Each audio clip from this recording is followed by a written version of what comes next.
नमस्कार दोस्तों, स्वागत है आपका मेरे यूट्यूब चैनल सरकारी एग्जाम एस्पिरेंट में। तो दोस्तों आज मैं आपको करवाने वाला हूँ एसएससी जीडी 2027 का जीएस का पीवाईक्यू सेट 3। ठीक है, तो चलिए शुरू करते हैं।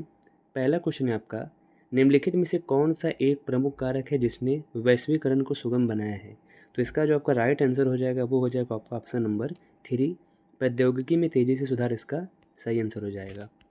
अगला क्वेश्चन है आपका क्वेश्चन नंबर 2, सितंबर 2024 तक तमिलनाडु के मुख्यमंत्री कौन थे? ठीक है, तो इसका जो राइट आंसर हो जाएगा वो हो जाएगा आपका ऑप्शन नंबर 4, एम.के. स्टालिन।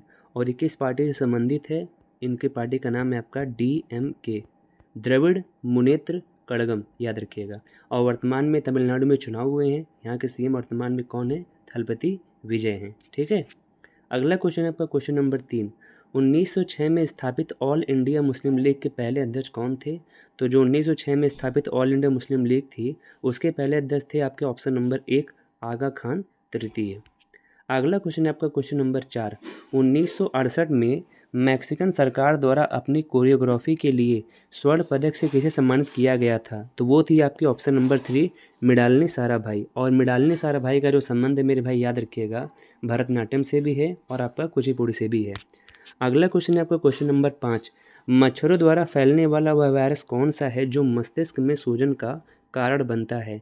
तो वो है आपका ऑप्शन नंबर 1, जापानी इंसेफलाइटिस। ठीक है, अगला क्वेश्चन है आपका क्वेश्चन नंबर 6, 2011 की जनगणना के अनुसार निम्नलिखित में से किस प्रकार के प्रवासन का प्रतिशत सबसे अधिक है? तो वो था आपका ग्रामीण से ग्रामीण का प्रतिशत, लगभग 47.4% था समथिंग। ठीक है, अगला क्वेश्चन है आपका क्वेश्चन नंबर 7। ठीक, जून 2024 में जनजातीय मामलों का मंत्री किसे नियुक्त किया गया था? तो जो जून 2024 में जनजातीय मामलों का मंत्री नियुक्त किया गया था वो नियुक्त किया गया था किसको? ऑप्शन नंबर 4, जुएल ओराम को। ठीक, अगला क्वेश्चन है आपका क्वेश्चन नंबर 8, अली आई लिगांग उत्सव भारत के किस राज्य में मनाया जाता है? तो बहुत फेमस उत्सव है, याद रखिएगा। ये जो ऑप्शन नंबर 3 असम में मनाया जाता है और ये फरवरी महीने मनाया जाता है, ये भी याद रखिएगा। ठीक है, और ये मानसून का जो है शुरुआती जो है त्यौहार है, याद रखिएगा। अगला क्वेश्चन है आपका क्वेश्चन नंबर 9, संविधान सभा की पहली बैठक कब हुई थी? तो बहुत फेमस क्वेश्चन है, हर बार एसएससी के हर एग्जाम में पूछा जाता है। ठीक है मेरे भाई, इसका जो राइट आंसर हो जाएगा वो हो जाएगा ऑप्शन नंबर आपका 2, 9 दिसंबर 1946 को संविधान सभा की पहली बैठक हुई थी। और इसमें जो अस्थायी अध्यक्ष बनाए गए थे वो थे आपके सच्चिदानंद सिन्हा। और इसके 2 दिन बाद यानी कि 11 दिसंबर 1946 को संविधान सभा की दूसरी जो है बैठक हुई थी, जिसमें स्थायी अध्यक्ष बनाया गया था किसको? राजेंद्र प्रसाद को। ठीक, अगला क्वेश्चन है आपका क्वेश्चन नंबर 10, राज्यपाल की शक्ति में कौन सा शामिल नहीं है? तो ऑप्शन नंबर 1, कार्यपालक शक्ति शामिल है, बिल्कुल सही। विवेकाधिकार शक्ति शामिल है, बिल्कुल सही। विधायी शक्ति शामिल है, बिल्कुल सही। लेकिन जो आपका ऑप्शन नंबर 3 है, ये शक्ति जो है राज्यपाल की शक्ति में शामिल नहीं है। अनिवार्य शक्ति नाम की कोई शक्ति होती ही नहीं है कॉन्स्टिट्यूशन में। ठीक है, अगला क्वेश्चन है आपका क्वेश्चन नंबर 11, भारतीय तालवादक यल्ला वेंकटेश्वर राव किस वाद्य यंत्र को बजाते हैं? तो ये हो जाएगा ऑप्शन नंबर आपका डी, ये मृदंगम को बजाते हैं। ठीक है, यल्ला वेंकटेश्वर राव।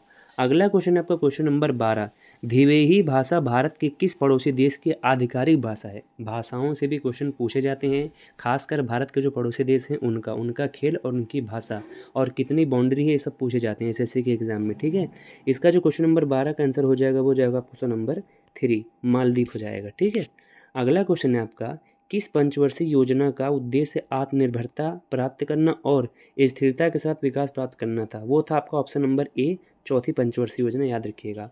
1969 से 1974 तक चली थी। ठीक है, और पहली पंचवर्षीय योजना कृषि विकास पर जोर दिया गया था।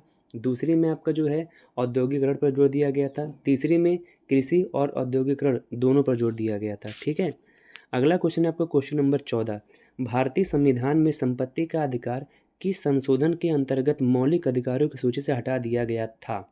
ठीक है, तो वो था आपका 44वां संविधान संशोधन 1978, ऑप्शन नंबर ए आपका सही हो जाएगा, याद रखिएगा। 42वां 1976 में हुआ था, याद रखिएगा।